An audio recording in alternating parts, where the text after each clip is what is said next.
you wake slowly, the way you do when a dream is already starting to dissolve, but still clings faintly to your eyelids. The world around you feels wooden, warm, shaped by hands that cared for every piece of it. Your eyes stay closed for a second longer because the light filtering through the walls feels soft, calm, almost familiar. A gentle glow hovers near your cheek, and you sense something tiny drift back and forth in the air, like a candle flame trying to decide if it should wake you. Your eyelids lift little by little, and the first thing you see is the small, floating light bobbing in front of your face. It brightens as you stare at it, resolving into a fairy the size of your palm, wings flickering with a rhythmic, silvery hum. She hovers nervously, drifting to one side, as though checking you're really awake. A pulse of blue-white light trails behind her movements, softening the edges of the room around you. The wooden walls of your treehouse stretch upward in curved surfaces, each plank worn into smooth slopes by years of gentle forest air. Dust floats lazily in the sunbeam, pushing through the single round window, each particle sliding through the air like it's moving underwater. Your bed is nothing more than a cushion of woven leaves, but the scent of them, warm, earthy, comforting, pulls you fully into the morning. You sit up, rubbing your eyes with the back of your hand, and as soon as you move, the fairy brightens slightly. She circles you once in an arc, as if relieved you're finally upright. There's a fluttery urgency to her light, but nothing frightening more, like someone who's been waiting politely for you to wake, trying not to rush you. You swing your feet off the bed and feel the texture of smoothed pine under your soles. The air in your home is still cool from the night, carrying the faint scent of dew through the little gaps in the wood. Outside, the forest murmurs with morning sounds. Light footsteps on bridges, the gentle splash of a stream below, voices drifting faintly in the distance. You rise and take a step toward the ladder leading down from your treehouse. The boards creak softly under your weight, not in protest but acknowledgement. You climb down rung by rung, and each rung feels warm like it's soaked in the early sunlight before you even touched it. Your boots land in the soft grass of Kokiri Forest, springy and damp with morning moisture. The air wraps around you like a cool blanket as you look around. Rope bridges sway gently between the elevated platforms of tree houses. Small, round doors sit tucked into the bases of trunks, as if each house grew out of the earth rather than being built. A Kokiri child rushes past you, laughing as another chases him. Their voices echo lightly through the clearing, bouncing between the trunks in soft waves. Another stands on a bridge above, leaning over the railing with a wooden stick, poking at nothing in particular. You take a few steps along the main path, feeling the familiarity of every corner, even if some part of your mind whispers that this morning feels different, like it's the beginning of something shifting beneath the surface. Then you hear footsteps ahead, heavier, slower, purposeful.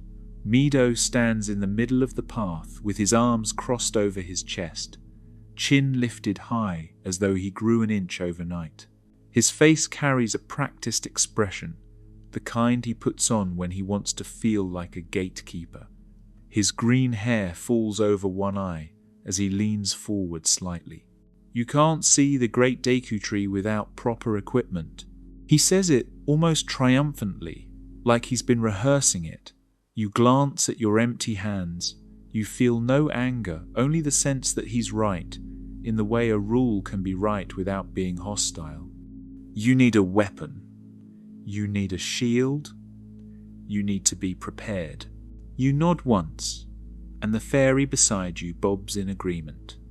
Mido steps aside just far enough to let you pass back into the main clearing. His expression softens for half a second, the worry beneath his bravado slipping through, but he quickly masks it with a stern scowl again. You turn away from him and begin walking through the forest. Your boots brush through tall grass still glistening with dew. You look around, letting your eyes take in every small detail. Flashes of sunlight on planks, the mottled texture of moss crawling up roots, the way shadows sway with each passing breeze. To your right, a sloped path leads up to one of the training areas. You follow it. At the top, a wooden fence curves around a simple clearing, the Kokiri training grove. A soft wind pushes through the trees here, carrying the faint rustle of leaves like small whispers. Past the fence, behind a corner of earth and roots, you find what you were searching for, a small crawl space at the base of a hill. It's narrow, almost hidden behind the brush, but the fairy's glow reflects off the edges of the entrance, guiding your gaze toward it.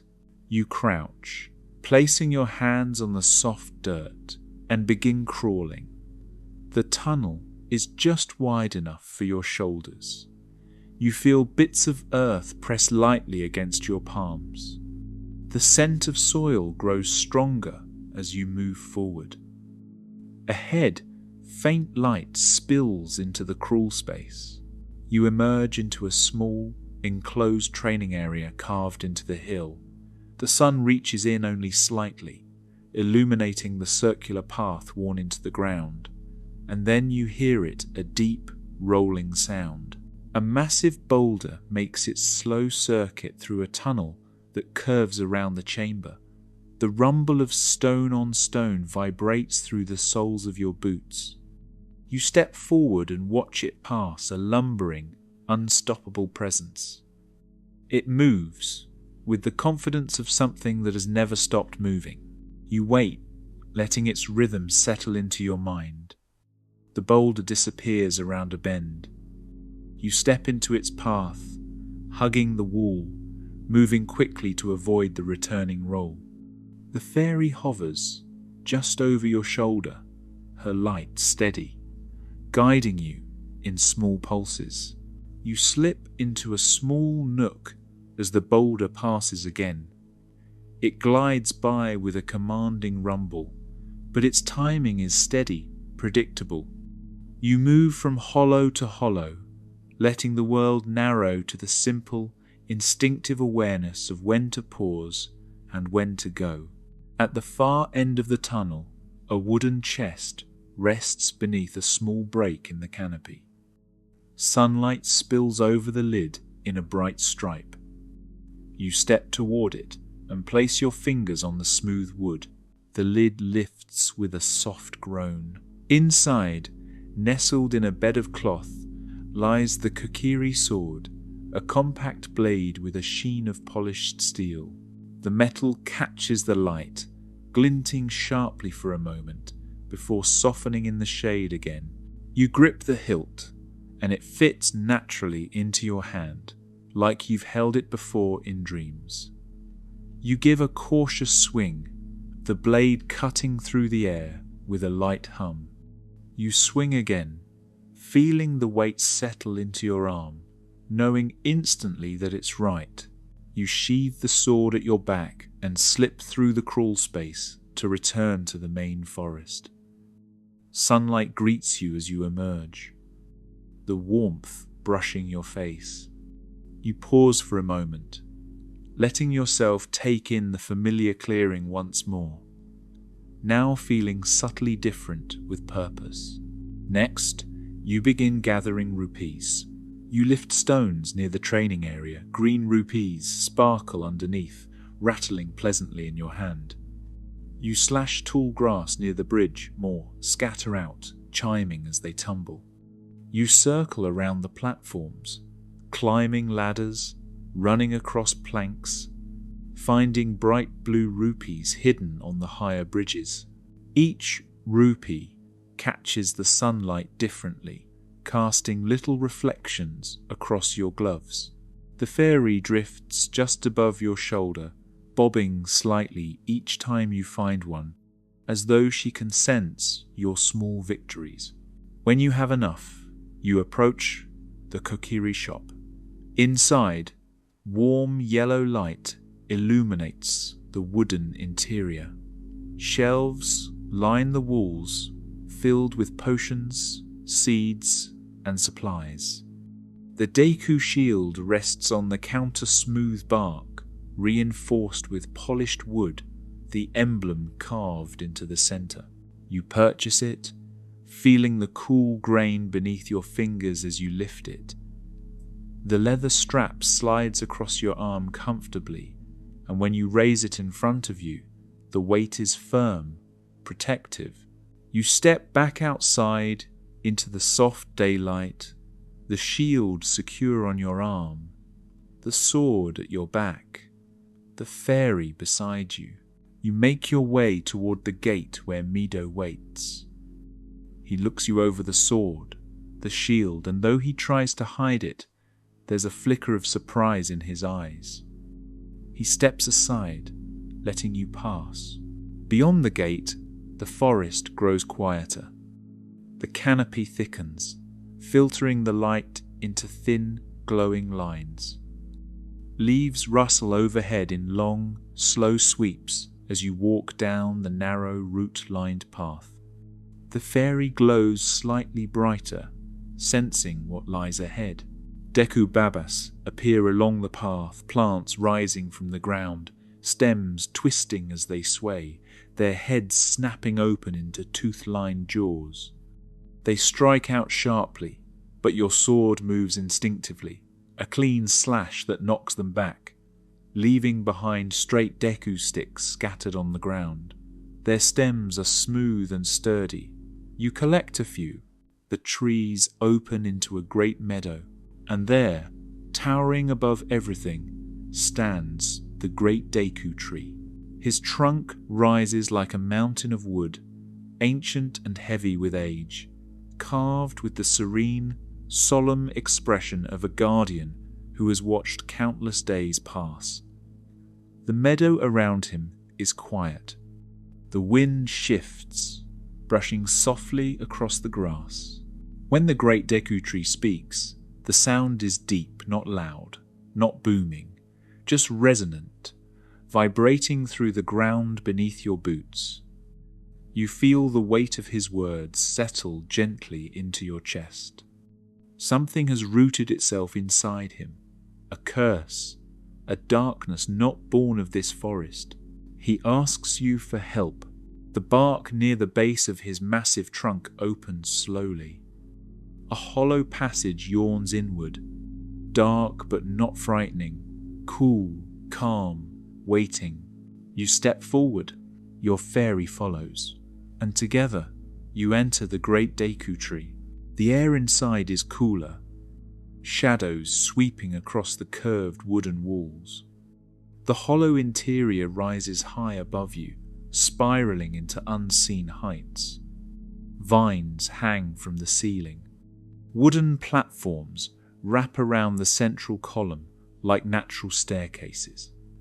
Small creatures cling to webs on the walls.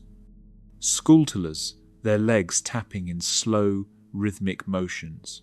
You take your first step deeper into the tree, feeling the wood give slightly beneath your boot. A scraping sound draws your eyes upward. At first, you think it's part of the tree itself, a knot of bark or a rough patch. Then it shifts. A Skulltula crawls along a web line near the ceiling, its legs clicking lightly. Its movements are slow, almost deliberate. The fairy hovers a little closer to your shoulder. You follow the walkway around the chamber until you reach a wooden door framed in twisting roots. It swings open when you approach. Inside, you find a sloping floor and another Deku Baba rising toward you. Its movement is sudden, snapping upward, but your sword meets it cleanly. It falls, leaving another stick behind. You move through the room and push the next door open, entering a small chamber with a raised platform beyond reach. A ladder hangs from above, bound by a rope. You notice a chest tucked in the corner. When you open it, the fairy slingshot rests inside. Its frame feels perfectly balanced when you hold it. You test it with a shot at the wall, hearing the seed crack softly against the wood. You aim again, this time at the rope holding the ladder. The seed strikes, and the ladder drops with a rattling clatter. You climb up and re-enter the main chamber at a higher level. The walkway curves around, guiding you toward a wall thick with vines. Skull Waltulas cling to it, moving slowly on their threads. You wait for each one to turn its soft underside toward you before firing a slingshot seed. One by one, they fall. With the path clear, you climb the vines and reach the uppermost platform. From here, the web stretched across the lower floor looks fragile, a pale circle waiting far below. You step back, breathe in, and break into a run. Your boots thud across the platform. The fairy zips forward, a streak of white-blue. You leap from the edge, suspended in a long moment of falling, the air rushing past you. The web shatters beneath you with a sharp, echoing sound, dropping you into a shallow pool below. Cold water splashes up around you. The fairy's light flickers at the surface of the pool. You stand, water streaming off your boots, and wade toward a metal grate blocking the far exit. Beneath the surface, you see a faint glint. You dive, pressing a switch set into the floor. The grate slides open. You continue through the door into a chamber lined with torches. Only one is lit. You use a Deku stick to carry the flame, lighting each torch in turn. Warm light fills the room. A web burns away, revealing the next passage. A block puzzle follows a heavy cube you push across a track until it clicks into place. You climb over it and find another torch to carry flame from. A large web conceals a doorway. The heat draws it back, making room for you to pass. 3 Deku scrubs spring from the ground in the next room. Their seeds fly fast, but your shield reflects them back. When each scrub is defeated, it stammers out the same secret. 2, 3, 1. The next door waits ahead, organic and curved. It slides open slowly as you approach. Inside, the chamber grows still, as though the tree itself is holding its breath. You hear a faint scrape above you. When your eyes adjust, you see her, Queen Gohma.